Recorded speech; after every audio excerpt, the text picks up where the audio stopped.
दोस्तों, आप सभी को हैप्पी इंडिपेंडेंस डे।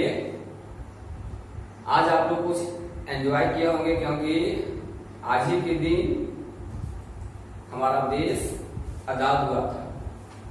लेकिन अभी भी नहीं लगता है कि पूरे देश में आजाद है, क्योंकि कुछ ऐसा नेता लोग हैं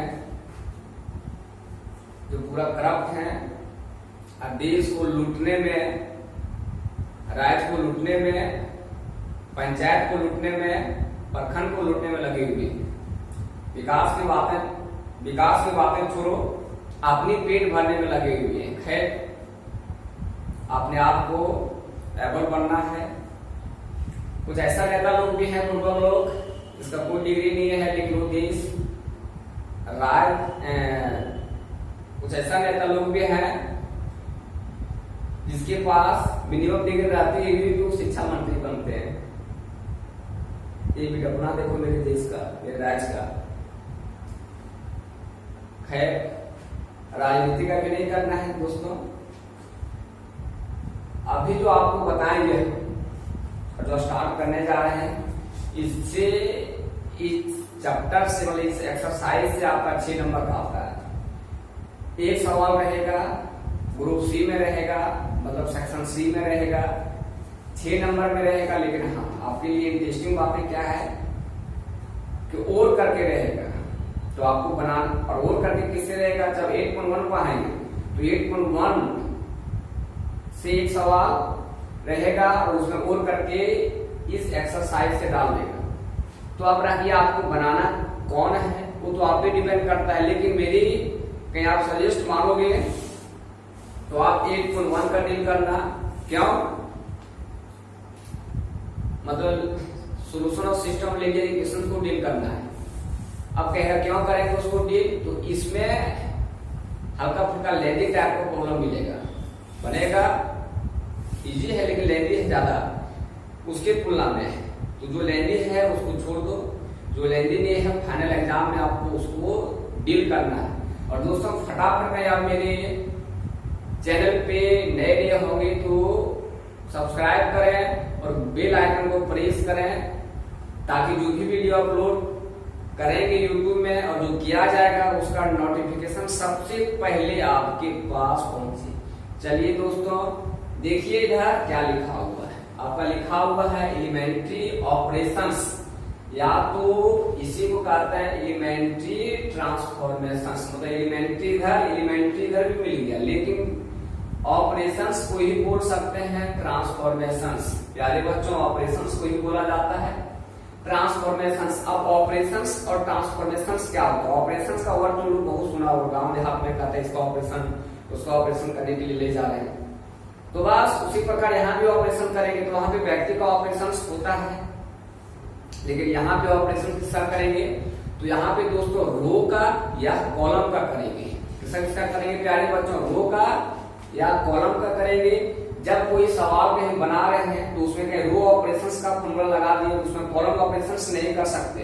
लेकिन डिटरमिनेंट्स में क्या है, तो उसमें रो का भी कर सकते हैं ऑपरेशंस और कॉलम का कर सकते हैं साथ साथ। एक ही सवाल में रो का भी कर सकते हैं, कॉलम का भी कर सकते हैं। लेकिन इसमें क्या डिफरेंट है, ध्यान में रखिएगा, भूलना नहीं है। इस एक्सरसाइज में आपका कहीं हम कॉलम ऑपरेशंस का फॉर्मूला लगाएं तो ओनली आपको जो बनाना होगा टोटल कॉलम ऑपरेशंस ही करना होगा उस सवाल में।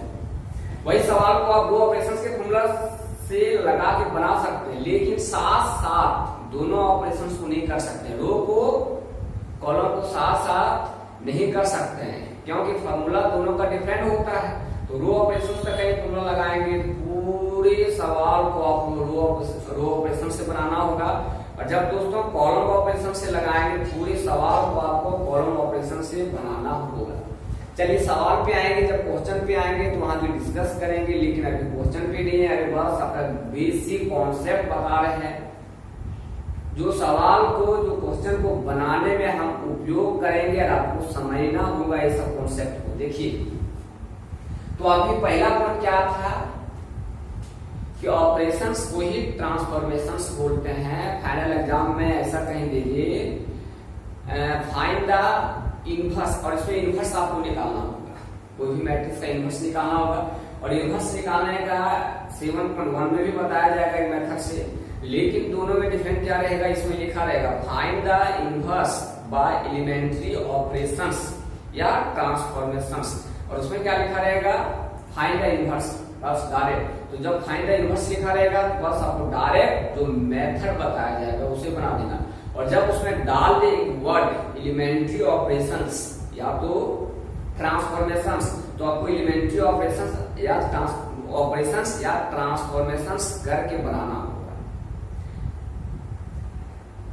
बच्चा बहुत गलती क्या करता है कि सवाल पूछ दिया गया है, उसको मतलब एलिमेंट्री ऑपरेशन से बनाने के लिए, इनवर्स निकालने के लिए वो डायरेक्ट निकाल देता है, तो नंबर वो पूरा तो देगा नहीं, 6 में 6 गलत पूरा कर सकता है, या तो उसका मन कहीं बदला तो 1 नंबर दे सकता है। पूरा नंबर लेने के लिए आपको एलिमेंट्री ऑपरेशन से कहीं इनवर्स निकालने के लिए बोला गया है, तो आपको यही मेथड से बनाना है। चलिए दोस्तों देखिए यहाँ पे इसका थ्योरी क्या है, क्या इसका डिफरेंस है। तो सबसे पहले any of the following operations, any of the following operations, कोई भी ऑपरेशंस करते हैं, यहाँ पे any of the following operations लिखा हुआ है, मतलब फॉलोइंग मतलब निम्नलिखित हो गया, मतलब कोई भी ऑपरेशंस करते हैं, कोई भी ऑपरेशंस में क्या आता है, रो या तो कॉलम। जब रो या तो कॉलम का ऑपरेशन करते हैं प्यारे बच्चों तो उसी को बोला जाता है, यहाँ पे लिख सकते हैं any of the following operations, bracket में कर सकते हैं रो या तो कॉलम ऑपरेशंस, रो या तो कॉलम, उसी को कहते हैं एलिमेंट्री ऑपरेशंस या तो ट्रांसफॉर्मेशंस। कहने का मतलब दोस्तों ये है कि जब कोई भी ऑपरेशंस रो का करते हैं तो कॉलम का करते हैं, तो उसी को बोला जाता है दोस्तों, क्या बोला जाता है, एलिमेंट्री ऑपरेशंस या ट्रांसफॉर्मेशंस। प्यारे बच्चों बेटा आप देखो आगे किसका किसका ऑपरेशन कर सकते हैं, नीचे देखो आप, इंटरचेंज ऑफ एनी 2 रोज और 2 कॉलम्स। दोस्तों 2 रो को इंटरचेंज कर सकते हैं या तो 2 कॉलम को इंटरचेंज कर सकते हैं। इंटरचेंज का मतलब क्या है, मान लेते हैं कि हम 2 रो को कर रहे हैं, फर्स्ट रो और सेकंड रो को इंटरचेंज करें। इंटरचेंज का मतलब क्या है कि फर्स्ट रो का जो एलिमेंट है उसको सेकंड रो में ले जाना है, और सेकंड रो में जो एलिमेंट है उसको फर्स्ट रो में ले जाना है। अब लिखने का भी एक तरीका है, देखिए यहाँ पे मान लेते हैं 1 2 3 5 6 0 ऐसा कुछ मान लेते हैं, कहीं R1 और R2, R1 का मतलब फर्स्ट रो, R2 का मतलब सेकेंड रो। तो जब इंटरचेंज करेंगे फर्स्ट रो और सेकेंड रो को, तो ये एलिमेंट कहाँ चल जाएगा, आप यहाँ पे आ जाएगा 5 0 6, यहाँ पे आ जाएगा 1 2 3। ये हुआ इंटरचेंज का तरीका। ऐसा नहीं कि जब R1 और R2 को इंटरचेंज कर रहे हैं, इसको इधर कर दो इसको उधर कर दो, ऐसा नहीं होता। करस्पॉन्डिंग एलिमेंट का इंटरचेंज होता है। करस्पॉन्डिंग का मतलब इसका करस्पॉन्डिंग ये, इसका ये, इसका ये, तो इसको ऊपर ले जाएंगे, इसको ऊपर ले जाएंगे, इसको ऊपर ले जाएंगे, ऊपर वाला को नीचे ले आएंगे। ये आपका इंटरचेंज करने का तरीका है बेटा, ध्यान में रखना। सवाल बताएंगे तो उसमें आपको करवाना नहीं है, और थ्योरी इसका समझना होगा, कारण कि ये एक्सरसाइज जो है बहुत इजी है, समझ आओगे तब, नहीं तो मजा आ जाएगा, नहीं समझोगे तब। इसलिए ध्यान से मेरी मतलब बातों को सुनो और कॉपी में नोट करते जाओ। चलिए तो ये आपका इंटरचेंज करने का तरीका है। तो उसी प्रकार हम लोग 2 कॉलम को कर सकते हैं इंटरचेंज, 2 रो को इंटरचेंज कर सकते हैं दोस्तों, या तो 2 कॉलम को इंटरचेंज कर सकते हैं। दूसरा क्या है, the multiplication of any non zero number in any row और एनी कॉलम में। कहने का मतलब ये है दोस्तों, कोई भी रो में बेटा, कोई भी रो में या कोई भी कॉलम में, कोई भी रो या तो कोई भी कॉलम में कोई नंबर से मल्टीप्लाई कर सकते हैं, लेकिन कोई नंबर जो होना चाहिए वो नॉन जीरो नंबर होना चाहिए। मतलब हम जो नंबर को मल्टीप्लाई करेंगे कोई भी रो तो कोई भी कॉलम में वह नॉन जीरो नंबर होना चाहिए। अब सवाल ये रह गया आप लोग के मन में, ऐसा बात उत्पन्न हुआ होगा कि सर कौन सा नंबर से मल्टीप्लाई करेंगे। बेटा देखो एक एग्जांपल देके बताते हैं। मान लेते हैं आपका यहाँ पे 10 है, इसमें आपको मल्टीप्लाई करना है, और इसमें 10 है आपको लाना है 50 मल्टीप्लाई के मेथड से। तो बताइए इसमें कौन सा नंबर को मल्टीप्लाई करेंगे ताकि 50 आ जाए। तो 5 करना होगा, 10 × 50 5 करना होगा। तो आप समझ गया होगा कि 5 अपने मन से उसमें मल्टीप्लाई करना पड़ रहा है 50 लाने के लिए। तो उसी प्रकार वहां पे हमें एक यूनिट मैट्रिक्स लाना पड़ता है, और यूनिट मैट्रिक्स कैसे प्राप्त होगा, यूनिट मैट्रिक्स को ही आइडेंटिटी मैट्रिक्स बोला जाता है। कैसे प्राप्त होगा वो मेथड बताया जाएगा आपको, कौन सा नंबर को मल्टीप्लाई करना है, ये सारी बातें आपको समझ में आएगा, हम बाहर आपको टेंशन नहीं लेना है। चलिए, तो ये लिखा हुआ है कि the multiplication of any non zero number in any row your any column में, कोई भी रो तो कोई भी कॉलम में बेटा नॉन जीरो नंबर से मल्टीप्लाई कर सकते हैं। अब जैसे जैसे वहां पे नीड होगा, आवश्यकता होगा, वैसे काम करेंगे। चलो दोस्तों देखो क्या फर्क है, the multiplication of any non zero number in any row और एनी कॉलम में, कोई भी रो तो कोई भी कॉलम में, ये बातें जो लिखा हुआ है यहाँ तक लिखा हुआ आपका सेम, मतलब पॉइंट दूसरा और तीसरा यहाँ तक आपका सेम लिखा हुआ है, मतलब कोई भी रो तो कोई भी कॉलम में हम नॉन जीरो नंबर से मल्टीप्लाई कर सकते हैं। उसके बाद फिर क्या लिखा हुआ है, दीज एलिमेंट्स, और मल्टीप्लाई करने के बाद जो नंबर आएगा बेटा उसको क्या करेंगे, एडिंग इन अदर रो और कॉलम में। मतलब सबसे पहले कोई भी रो तो कोई भी कॉलम में क्या करते हैं, कोई नंबर से मल्टीप्लाई कर देंगे, और मल्टीप्लाई करने के बाद जो आपका रिजल्ट आएगा उसको अदर रो में या तो अदर कॉलम में ऐड कर सकते हैं। कहीं कॉलम में मल्टीप्लाई कर रहे हैं तो जो रिजल्ट आएगा उसको कोई अदर रो में, अदर कॉलम में या अदर कॉलम में उसको हम ऐड कर सकते हैं। एडिंग करने का वही तरीका है, करस्पॉन्डिंग एलिमेंट को ही ऐड किया जाता है। करस्पॉन्डिंग का मतलब समझाए थे, तो उसी प्रकार हम कहीं रो में कर रहे हैं दोस्तों तो उसको कोई भी अदर रो में हम ऐड कर सकते हैं। चलिए नेक्स्ट पॉइंट क्या है, adding the corresponding elements of any two rows और कॉलम। मतलब ऐड करने का जो तरीका है करस्पॉन्डिंग होता है, मतलब R1 और R2 ऐड कर रहे हैं तो क्या है कि R1 और R2 ऐड कर रहे हैं तो ये बताया गया था। देखिए फिर देते हैं 1 2, मतलब ऐसा मान लेते हैं,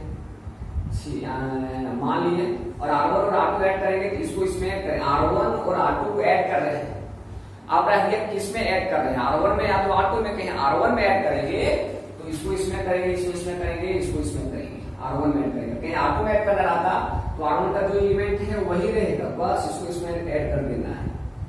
वो बताया जाएगा आगे, इसका डिटेल करेंगे, इसका आगे डिटेल करेंगे प्यारे बच्चों। तो बेटा कहीं आपको दिक्कत नहीं होना चाहिए, थ्योरी को बढ़िया से आपको समझा दिया गया। अब नेक्स्ट आते हैं, चालू है क्या?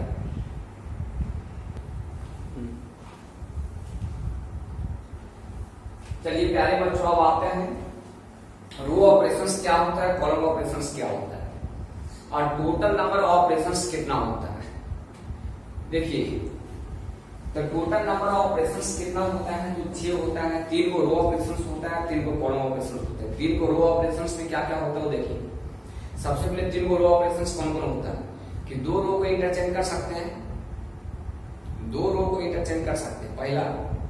दूसरा क्या है, कोई भी रो में कोई नॉन जीरो नंबर से मल्टीप्लाई कर सकते हैं, दूसरा। तीसरा क्या है, कोई भी रो में कोई नॉन जीरो नंबर से मल्टीप्लाई कर सकते हैं, उस एलिमेंट को अदर रो में ऐड कर सकते हैं। ये 3 को हो गया। इसी प्रकार आपका 3 को कॉलम ऑपरेशंस होता है, ठीक है। देखिए तो सबसे पहले रो ऑपरेशंस क्या होता है वो देखो, कब कहेंगे रो ऑपरेशंस, कब कहेंगे कॉलम ऑपरेशंस। तो एन एलिमेंट्री ट्रांसफॉर्मेशंस, जब एलिमेंट्री ट्रांसफॉर्मेशंस करते हैं तो उसी को बोला जाता है रो ऑपरेशन। जब एलिमेंट्री ट्रांसफॉर्मेशंस करते हैं उसी को रो ऑपरेशन करते हैं, लेकिन कंडीशन है if and only if. IFF का मतलब होता है इफ एंड ओनली इफ। उस सवाल में एलिमेंट्री जो ऑपरेशंस करेंगे उस सवाल में ओनली क्या होना चाहिए, इफ एंड ओनली इफ। यदि उस प्रॉब्लम में अप्लाई करते हैं row, if and only if apply row in problem, मतलब उस प्रॉब्लम में कहीं रो ऑपरेशन करते हैं, उस प्रॉब्लम में कहीं रो ऑपरेशंस करते हैं और रो ऑपरेशन से बनाते हैं, रो ऑपरेशंस करके बनाते हैं, उसे बताते हैं रो ऑपरेशंस। अब एलिमेंट्री रो ऑपरेशंस यहाँ पे ऐसे भी लिख सकते हैं एलिमेंट्री रो ऑपरेशंस। यदि उस सवाल में एलिमेंट्री ऑपरेशंस करके बना रहे हैं बेटा, यदि उस सवाल में रो ऑपरेशंस लगाए तो उसी को कहेंगे एलिमेंट्री रो ऑपरेशंस। और कहीं कोई सवाल में, कहीं कोई क्वेश्चन में कॉलम ऑपरेशंस करके बना रहे हैं तो उसको कहेंगे एलिमेंट्री कॉलम ऑपरेशंस। ये दोनों बातें भी लिखा होगा। यहाँ पे देखिए क्या लिखा है बेटा, देयर आर 6 एलिमेंट्री ऑपरेशंस, मतलब आपका 6 को एलिमेंट्री ऑपरेशंस होता है इन ये मैट्रिक्स में। अच्छा और ये मैट्रिक्स में मतलब मैट्रिक्स में हम 6 एलिमेंट्री ऑपरेशंस कर सकते हैं। वही बताया गया था, 3 को रो ऑपरेशंस करते हैं, 3 को कॉलम ऑपरेशंस करते हैं। चलो बेटा इसको उतार लो बढ़िया से।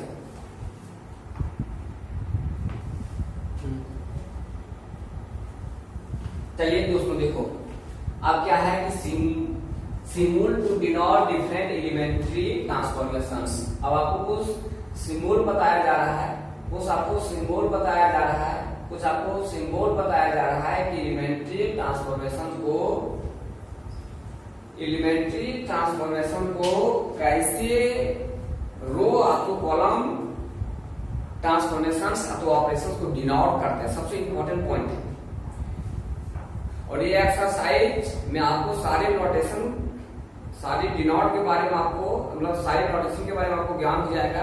तो इसका कॉन्सेप्ट जो है कुछ उपयोग करते हैं डिटरमिनेंट्स में, जिससे 5 नंबर का आता है। इसलिए सबसे पहले ये एक्सरसाइज आपको पढ़ना बहुत जरूरी था। चलिए कार्य बच्चों यहाँ पे तो ये बताया गया symbol to denote different elementary transformations. तो सबसे पहले ट्रांसफॉर्मेशंस का बात किया जाए, 2 होता है रो और कॉलम। तो सबसे पहले रो में आते हैं एलिमेंट्री रो ट्रांसफॉर्मेशंस। अब एलिमेंट्री जब रो ट्रांसफॉर्मेशंस करते हैं तो उसको डिनोट कैसे करते हैं प्यारे बच्चों, उस पे आएंगे। पहले देखिए interchange of ith row and jth row. देखो अभी आपका थ्योरी बता रहे हैं, और थ्योरी जब बता रहे हैं दोस्तों तो हम R1 और R2 इंटरचेंज नहीं लिख सकते हैं, कारण कि आपको हम R1 और R2 लिख देंगे तो हमेशा क्या आप R1 और R2 ही इंटरचेंज करोगे? नहीं, हम R1 R2 कर सकते हैं, R2 R3 कर सकते हैं, R3 R4 कर सकते हैं।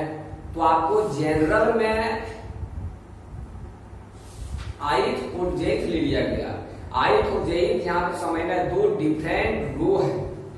यहाँ पे jth का मतलब कॉलम नहीं समझना, कारण बताया गया था i डिनोट करता है नंबर ऑफ रो, कि एक एलिमेंट का पोजीशन कितना रो में है, और j करता है कि वो एलिमेंट का पोजीशन कितना कॉलम में है, तो कॉलम पे है। तो वहां पे j डिनोट करता था कॉलम को, लेकिन अभी यहाँ पे आपको समझना है कि 2 अलग अलग रो है जिसको डिनोट किया गया है ith रो और jth। ith और jth जो अलग अलग रो को डिनोट करता है। तो प्यारे बच्चों यहाँ पे देखना है कि interchange of ith row and jth row. ith row और jth रो को जब इंटरचेंज करेंगे तो उसको कैसे डिनोट किया जाता है उसको दिखना है। बहुत इंपॉर्टेंट पॉइंट है। इंटरचेंज का मतलब सबसे पहले आपको इंटरचेंज का साइन समझना है। तो इंटरचेंज का साइन क्या होता है प्यारे बच्चों? ये आपका इंटरचेंज का साइन होता है दोस्तों, ये आपका इंटरचेंज का साइन होता है बेटा, ये आपका इंटरचेंज का साइन होता है।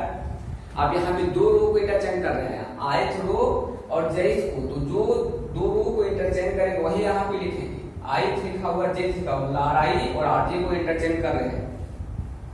जब हम R1 और R2 को इंटरचेंज करें तो ऐसा लिखेंगे, क्या लिखेंगे? R1 interchange R2। जब हम यहाँ पे R1 और जब R2 और R3 को करें तो ऐसा लिखेंगे। मतलब ये आपका साइन देना बहुत जरूरी है। जब भी कोई 2 रो को इंटरचेंज करेंगे बेटा तो आपको ये साइन देना बहुत मस्ट है। तो देखिए अब यहाँ पे फिर आप लोग सवाल करोगे कि सर R1 और R2 को ही क्यों इंटरचेंज किया गया? ये आपका डिपेंड करेगा क्वेश्चन पे कि कौन सा रो को अथवा कौन सा कॉलम को इंटरचेंज करने के बाद आपका सवाल बन जाए। तो सबसे पहले यहाँ पे 2 रो को इंटरचेंज कर रहे हैं। देखिए यहाँ पे तो सबसे पहले क्या था, ith रो और jth रो को इंटरचेंज करते हैं तो आपको इस प्रकार डिनोट करना है। एग्जांपल देके दे रहे हैं, देखिए लेट मानिए मैट्रिक्स ये है। अब यहाँ पे अप्लाई कर रहे हैं, लागू कर रहे हैं, क्या कर रहे हैं कि R2 इंटरचेंज R3। मान लेते हैं हम R2 और R3 में इंटरचेंज कर रहे हैं। हम R1 और R2 को भी कर सकते हैं, R1 और R2 भी कर सकते हैं, लेकिन आपको यहाँ पे ऐसा टपाना नहीं। ऐसा नहीं कि R1 को ले जाना है R3 में, R3 ले जाना R2 में, ऐसा कहीं नहीं किया जाएगा। आपको ऐसा करना नहीं है, स्टेप बाय स्टेप काम किया जाता है। R1 को R2 में, R1 को R2 में और R2 को R1 में। उसके बाद फिर आप कर सकते हैं R2 को R3 में और R3 को R2 में, ऐसा कर सकते हो।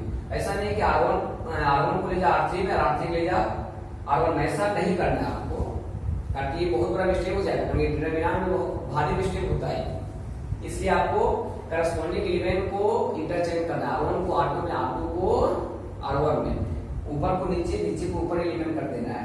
तो अप्लाई करेंगे R2 में R3, R2 को R3 में जा रहे हैं, मतलब R3 को R2 में ले जाएंगे। तो तो बस यहाँ पे जो लिखा हुआ है तो वही एलिमेंट को नेक्स्ट स्टेप में, अगला स्टेप लिखोगे उसी एलिमेंट को आपको छेदना है, मतलब परिवर्तन करना है। देखिए यहाँ पे R2 और R3 लिखा हुआ, मतलब दोनों को तो छेद रहे हैं R2 और R3 को, तो वही पे आपको लिखना R1 का जो था वही रह गया।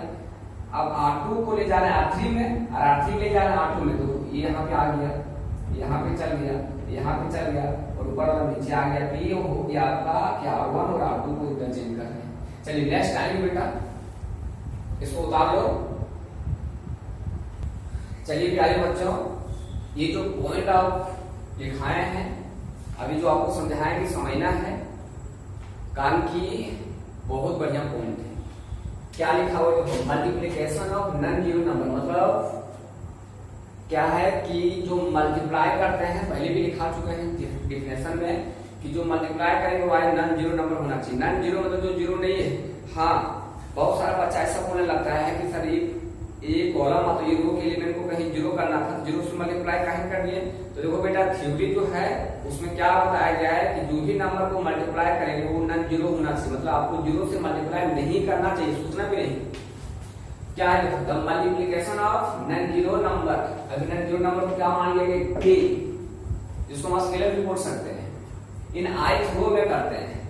के को हम मल्टीप्लाई करें ith रो में, ith मतलब जनरल में ले लिया गया, वहां पे हम मल्टीप्लाई R1 में कर सकते हैं, तो R2 में कर सकते हैं, तो R3 में कर सकते हैं। जैसे मेरा आवश्यकता है, जैसे मेरा सवाल बन जाए इजी पूर्वक आसानी से बन जाए वैसे वहां पे काम करेंगे। लेकिन आपको यहाँ पे जनरल में बताया जा रहा है कि अभी के है उसको ith रो में मल्टीप्लाई करते हैं, के को हम ith रो में मल्टीप्लाई करते हैं। तो अब देख रहे हैं इसको डिनोट कैसे किया जाता है। देखो, and is denoted by ri देना है, ri देना है, ri देना है, फिर यहाँ पे एक एरो देना है, इसको एरो बोलते हैं, है ना, ri एरो देना है। उसके बाद यहाँ पे ri में क्या मल्टीप्लाई कर रहे हैं? के कर रहे हैं, तो बेटा क्या लिखेगा? के ri लिखेगा दोस्तों, के ri। प्यारे बच्चों, के ri जब हम R1 में करते कहीं तो क्या लिखते हैं यहाँ पे? R1 एरो के R1। जब हम R2 में करते तो क्या लिखते हैं यहाँ पे? R2 एरो के R2, ऐसा लिखना है आपको। तो देखो इसमें एग्जांपल देते हैं आपको, एग्जांपल लेट ए बराबर इतना मान लिया गया, तो अप्लाई करेंगे प्यारे बच्चों, अप्लाई करते हैं R2 में 3 R2। आप कहेगा कि सर R2 में ही 3 क्यों मल्टीप्लाई कर रहे हैं?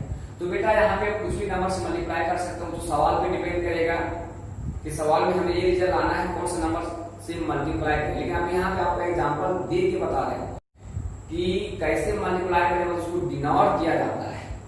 तो मान लिया गया कि R2 में हम गुना कर रहे हैं 3, हम किसी में भी गुना कर सकते हैं, R1 में भी कर सकते हैं, R2 में भी कर सकते हैं, R3 में भी कर सकते हैं। ज्यादा सोचना नहीं, ज्यादा होशियार नहीं बनना, देखो बन जाओगे। तो R2 में मल्टीप्लाई कर रहे हैं 3, तो देखो यहाँ पे ये स्टेप, यहाँ के बाद ये स्टेप लिखेंगे, नेक्स्ट स्टेप लिखेंगे। बस छेदना क्या है? यहाँ पे जो लिखा हुआ है, क्या लिखा हुआ है कि R2 को ही छेदना है, मतलब R2 का ही इवेंट को आपको परिवर्तन करना है। R1 कुछ नहीं, R1 जो है वही रहेगा, R3 जो है वही रहेगा, तो R1 जो था वही रहा और R3 जो था वही है। देखो, लेकिन R2 में मल्टीप्लाई कितना करें दोस्त? 3। तो आपको यहाँ पे क्या लिखना है? 5 दिया 15 6 दिया 18, 3 गुना 6। ये एक्सरसाइज का वीडियो बना करके यूट्यूब में अपलोड कर दे रहे हैं, तो बहुत दिनों तक बच्चों को फायदा होगा, क्योंकि ये एक्सरसाइज जरा डिफिकल्ट एक्सरसाइज है। तो एक बार बताने बाद बच्चा फिर उसे भूल जाता है, तो क्या होगा? क्लास में बताने बाद फिर बच्चों को बोल दिया जाएगा कि आप यूट्यूब जाइए और यूट्यूब में बार वीडियो देखिए, आपको समझ में सारी बातें भी आ जाएंगी। तो वहां पे मेरा वीडियो अपलोड है, बहुत सुंदर तरीके से बताया गया। इसलिए एक्सरसाइज का वीडियो बना के यूट्यूब में अपलोड करते हैं, इसीलिए कर दे रहे ताकि भविष्य में कोई भी बच्चों को दिक्कत हो तो वो जा करके फिर यहाँ से वो देख सकता है। तो आपको भी समझना है, समझा रहे हो, और फेयर कॉपी में लेके जाना है। आओगे तो टेस्ट लेंगे, तो ऑनलाइन टेस्ट लेंगे। तो दोस्तों यहाँ पे तीसरा पॉइंट देखिए क्या कहता है। तीसरा पॉइंट क्या है उसको जो समझना है वो अच्छा पॉइंट है। The multiplication of non zero number के करते हैं, मतलब नॉन जीरो नंबर के को मल्टीप्लाई करते हैं ith रो में। कौन सा रो में मल्टीप्लाई करें? के को ith रो में करें and adding the corresponding element, मतलब इसी का एलिमेंट को एडिंग करेंगे jth रो में, मतलब ri में मल्टीप्लाई करें उसको ऐड कर रहे हैं jth में, जहां ith और jth दो अलग अलग रो है। मतलब के को मल्टीप्लाई कर किया गया ith रो में, अब उसको ऐड कर दे रहे हैं jth रो में, तो उसको डिनोट कैसे करेंगे? सबसे इंपॉर्टेंट पॉइंट देखो, के को मल्टीप्लाई कर ith में और ऐड किसमें करें? jth में। तो यहाँ पे आपको कैसे लिखना है बेटा? j rj लिखना है, एरो देना है rj का फिर rj लिखेगा प्लस, कारण ri का एलिमेंट ri में के गुना कर रहे हैं, उसको rj में डिनोट कर रहे हैं, rj में ऐड कर रहे हैं, तो आपको लिखना rj एरो rj प्लस के ri, rj प्लस के ri। तो यहाँ पे आप क्या परिवर्तन होता है और कैसे कैसे आगे इसका प्रोसेस है उसको देखिए। सबसे पहले एग्जांपल ले लिए, लेट मान लीजिए एक मैट्रिक्स इतना मान लीजिए, कोई भी मैट्रिक्स मान सकते हैं, कोई भी डिजिट इसके अंदर मान सकते हैं। अब अप्लाई करना है, मान लेते हैं ऐसा अप्लाई कर रहे हैं, यहाँ दो अलग अलग रूप का उपयोग किया गया है। अप्लाई करें R2 में R2 प्लस 2R1, बेटा क्या कर रहे हैं? R2 में R2 प्लस 2R1, तो यहाँ पे अब यहाँ पे क्या लिखा हुआ? R2 लिखा हुआ है, एरो के इधर जो लिखा हुआ बस उसी के एलिमेंट परिवर्तन होगा। बेटा हम बार बार बता रहे हैं दोस्तों, प्यारे बच्चों छोटों, हम बार बार आप लोगों को बता रहे हैं कि एरो की जो इधर लिखा रहेगा, जो भी रो जो भी कॉलम लिखा रहेगा, बस उसी के एलिमेंट को आपको परिवर्तन चेंज करके लिखना है।